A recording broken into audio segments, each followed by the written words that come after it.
Évangile de Jésus-Christ selon saint Luc. En ce temps-là, les disciples qui rentraient d'Emmaüs racontaient aux 11 apôtres et à leurs compagnons ce qui s'était passé sur la route et comment le Seigneur s'était fait reconnaître par eux à la fraction du pain.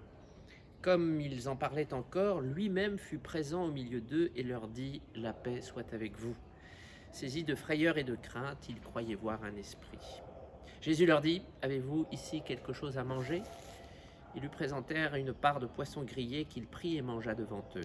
Puis il leur déclara « Voici les paroles que je vous ai dites quand j'étais encore avec vous. Il faut que s'accomplisse tout ce qui a été écrit à mon sujet dans la loi de Moïse, les prophètes et les psaumes. Ainsi est-il écrit que le Christ souffrirait, qu'il ressusciterait d'entre les morts le 3e jour, et que la conversion serait proclamée en son nom pour le pardon des péchés à toutes les nations, en commençant par Jérusalem, à vous d'en être les témoins. » Jésus vient vers les disciples d'Emmaüs comme il vient dans nos vies après sa résurrection dans ce temps de Pâques.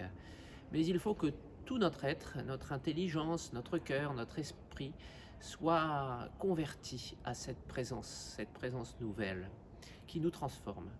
Car il est vrai que notre vie aussi est appelée à ressusciter avec la sienne. C'est pour ça qu'il nous faut du temps pour nous accoutumer, nous habituer à la résurrection du Seigneur. Il nous donne ici 3 indices de là où nous pouvons le trouver et donc là où nous ne pouvons pas le trouver. Il nous indique d'abord que sa résurrection se vit dans l'incarnation. Il prend quelque chose à manger et il partage un repas avec eux. C'est aussi dans nos repas, dans nos échanges, dans nos relations que nous sentons que cette vie que donne Jésus est à l'œuvre.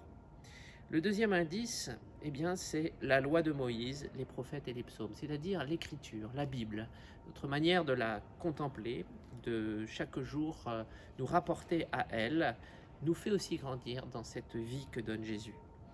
Et le troisième indice, finalement, c'est la conversion. Ainsi est-il écrit que le Christ souffrirait, que la conversion serait proclamée en son nom pour le pardon des péchés. Dans notre manière de changer notre cœur, un petit peu mieux, un petit peu plus chaque jour, le Seigneur est à l'œuvre et le Seigneur nous ressuscite de jour en jour. Alors continuons à vivre avec lui en communauté, avec nos relations familiales, nos relations communautaires. C'est là que le Christ se dit, c'est là qu'il se cherche, c'est là qu'il change nos cœurs petit à petit, à longueur des distances.